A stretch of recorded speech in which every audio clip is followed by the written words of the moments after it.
It's been said that the U.S. military is the greatest gospel sending tool, and it doesn't cost the church a dime. Would you just allow that quote to pierce your heart? Hey, if you're new here, my name's Kira. This isn't church. I'm not a pastor. I'm not a teacher. Jesus radically changed my life, and I just use this platform to share all that God has done in my life and what He continues to do. What does life look like after deciding to follow Jesus? It could look like this. And I feel like it's often this process of unlearning the lies of the world and learning the truth found in God's word alone. Listen, I don't know what you've been through. I don't know what you're going through.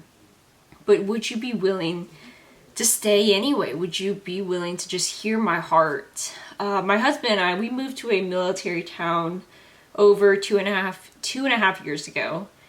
And at least for me, it's been quite an adjustment. If you've been following this podcast long enough, you know that I spent the first 22 years of my life in the least church state, Washington. Go Huskies. So Seattle is vastly different compared to a military town, specifically where I live now, because in Seattle, in these large, business-driven cities, there is kind of this, this underlying promise of longevity and success and security.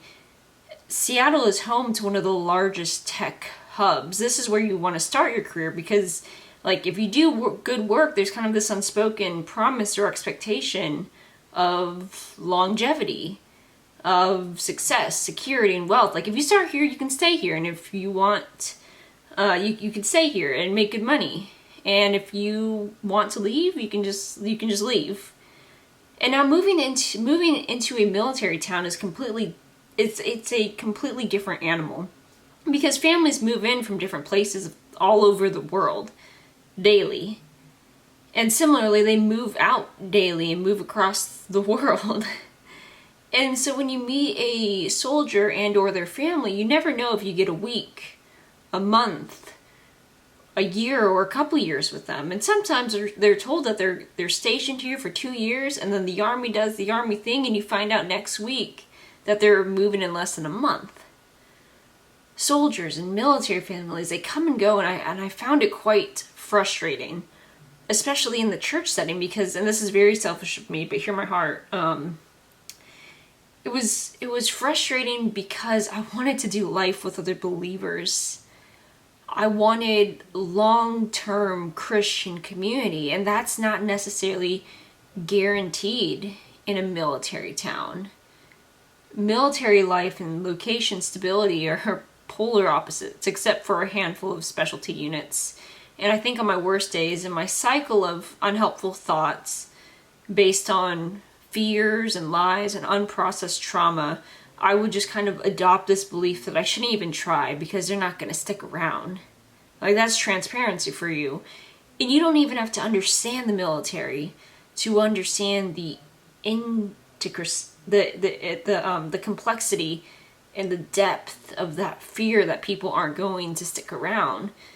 It's very intricate and it's very real. And fast forward, and now that I work for my local church in this specific community, I try to just be very cognizant of the new families and the families who are here for the time that they're here and the families who are about to PCS. And it's always bittersweet when we have to say goodbye to part of the church family.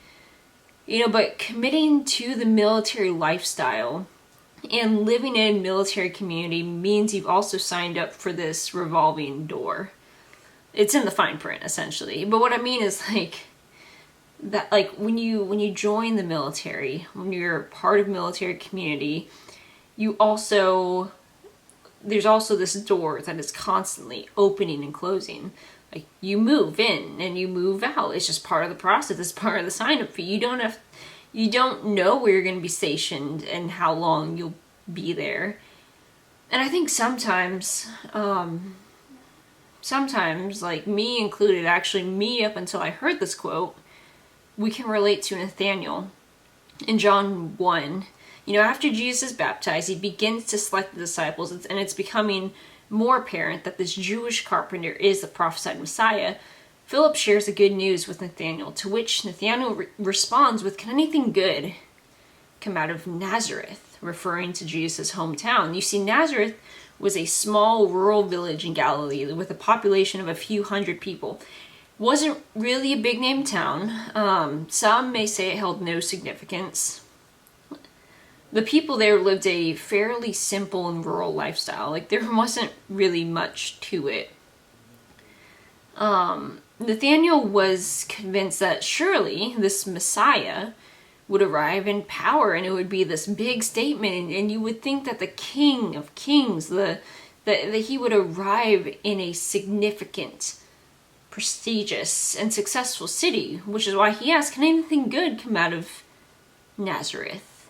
And to be honest with you, I see parallels in the city that I live in currently, because unlike Seattle, people don't typically plant roots here. Like, this town is just part of the military journey, and once you're out, you're done with the military, you leave. You move elsewhere, you retire elsewhere. It's been said that the only reason people live in the city is because the military pays you to be here. And some may say, like, some may say, you know, when looking in, like, it's a little worn down, it's not really all that significant. And it's almost weird for people to move here when they're not military related. Do you know what I mean? It's kind of like, here? You chose to move here? Like, why? Can anything good come out of here? And then it just hit me when I heard this quote: the U.S. military is the greatest gospel sending tool, and it doesn't cost the church a dime. And hearing that, grasping that, and feeling the weight of that gave me chills. It got me fired up, and suddenly, like, everything made more sense to me. Like, military cities, sure, they come with a revolving door, but my Christian friend, you know what that means? It means that we are constantly being sent out. God, who is never hurried, God, who is never late, God, who is the author of perfect, the creator of truth itself. He never says or thinks, like, oops, or I didn't mean that, or I didn't see that. No, he intentionally calls us to different duty stations at the precise time and for the precise duration. Our mission is the Great Commission, and it's all in God's hands. Like, what an opportunity. Like, would you just grasp that? Would you just let that sit and digest and understand what that means? Like, yeah, it's bittersweet, because especially if these soldiers and these military families are part of your circle, like, it sucks to see them go, but man, they're being sent. They're being launched. God is calling them elsewhere. This is the Great Commission. And what an opportunity to go and to share the gospel, to make disciples. Military or non-military, I think these questions are very applicable. So where has God placed you currently? God who is never hurried, God who is never late, God who places you in specific places for a precise duration. Where has God called you currently? And second question, wherever he has called you currently, who is close to you that is far from Jesus? Who needs to hear the good news of Jesus? The gospel is for all. And listen, okay, I have every excuse in the world when it comes to sharing the gospel. I know it's uncomfortable. I know it's scary. Maybe you're thinking, Kira, you literally have a podcast about Jesus. You share the gospel every week. And though that's true, I've said it before, but it's so much scarier in real life. Like, sharing the gospel here on this platform, this is the easiest job in the world, because I really have to worry about how you're going to respond. You're like, yes, I've gotten my fair share of nasty comments on videos, but I mean, that's nothing compared to sharing the gospel with my neighbor who I see daily. That's nothing compared to sharing the gospel with friends, with family, with people that are a part of my life and people that I interact with daily. You know, maybe for you, it's your coworker. Sharing the gospel in real life is scary, and immediately I'm faced with this convicting question, but is it worth it? Is the gospel worth it, Kira? Is it worth getting uncomfortable? Is it worth receiving backlash? Is it worth just embracing awkwardness? part of my daily prayer is this: God, would you place gospel opportunities in front of me? And would the Spirit give me the wisdom and the boldness to share the good news found in Jesus alone? Not every conversation needs to lead to a gospel presentation, but my prayer is that I am ready, obedient, and available when the Spirit prompts me to share. I think it's easy for us, specifically women, to fall into the trap of just like clinging to our personality test results. Like whether it's Myers-Briggs or the Enneagram or I guess astrology, I think it's easy to just blindly accept these results as our identity. Identity is a crisis. It's this ambiguous question mark, and we just want a firm answer. You know, at some point in our life, we're going to ask, who are we? Where did we come from? And now what would we do now that we're here? And I think for men, they typically look at what they do and they create an identity from that. For us women, I think we typically look at who we are and we create an identity from that. And that's why these personality tests and like horoscopes, I think that's why that's so appealing. It tells us who we are. It affirms us of who we are. And hang with me, I'm going somewhere with this. I don't think personality tests are inherently evil, though I'm probably the most skeptical when it comes to astrology signs. But I think we ought to be careful when we try to put God in a box. I think personality tests can be helpful when it comes to understand ourselves and how we interact with one another, but don't get so caught up in the results. Like, it's not the end all be all. You know, why do I say this? Well, I think I often feel like I'm equipped. I often feel like I am, I don't think I'm equipped for the mission I'm a part of. Like, man, I really struggle to share the gospel. I don't think that being a military wife really makes the most sense. Like, I don't know, it's just easy. It's very easy for me to get in my head about this. Like, God, this is the greatest tool. Why me? Like, surely you want someone who's bolder, wiser, and better equipped. God, why me? And maybe you can relate, and hear me out. Like, are we all called to share the gospel? Yes, the Great Commission, like, that is the instruction for believers. We are called to share the gospel, and we are called to make disciples. But the way we share the gospel, the way we make disciples, may depend on our gifts, on our audience, on our seasons of life, and most importantly and above all, God's calling for us. For some, sharing the gospel means traveling all over the world, smuggling Bibles into countries, and teaching the word. For some, sharing the gospel means raising your kids in the way of the Lord.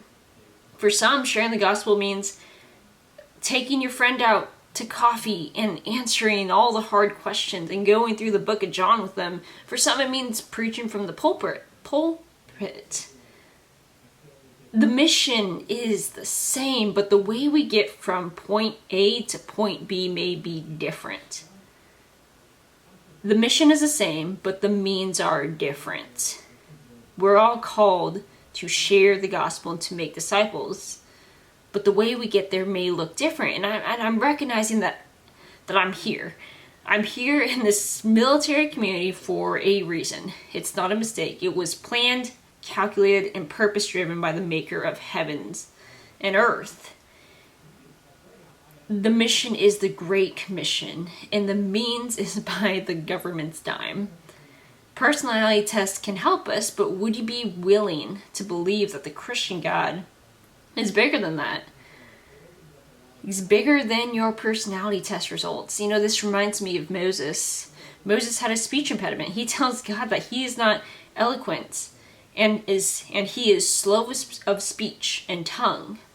Yet God used Moses in great ways. He used Moses in ways that in ways that Moses didn't see fit. Could God blank?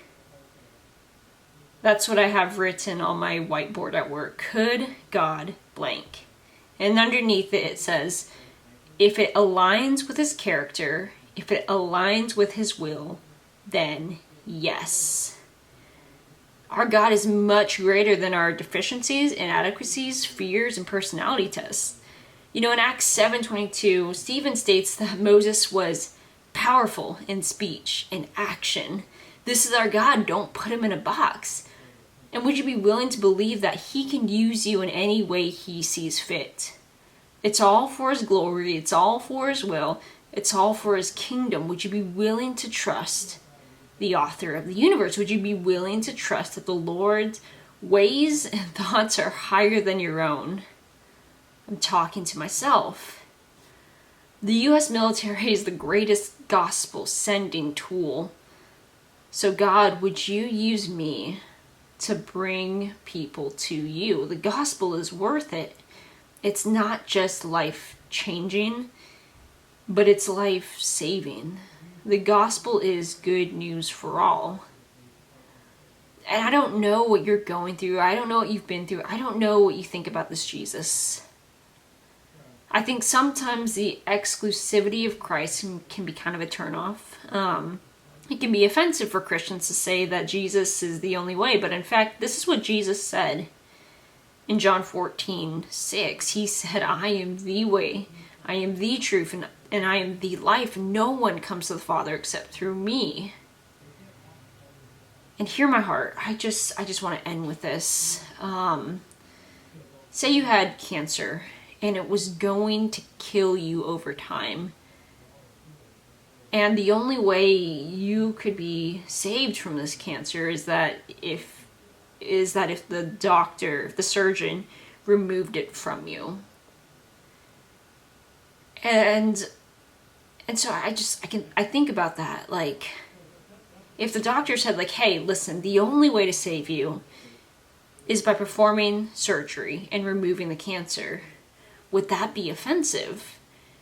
My answer is no. Like, it would actually be offensive. It wouldn't be loving if the doctor would try to give you several options when he knows that there's only one solution. The most loving thing that he could do is just give it to you straight, right? Like, love rejoices in the truth. Pastor Chris Hilkin of College Ave Church explains the gospel in this way. I'm just going to wrap it up with this. Imagine the moment you're born and you sit down at a table and it's this feast. It's a whole buffet and you eat all the things. You have several plates and they're all full. But this buffet is filled with sins and unrighteousness and times that you've gone completely against morality and against laws. And so you indulge and you binge and you eat all these things, and eventually the waiter brings you the tab. And it reads, you owe your entire life. You owe your entire life. And what do?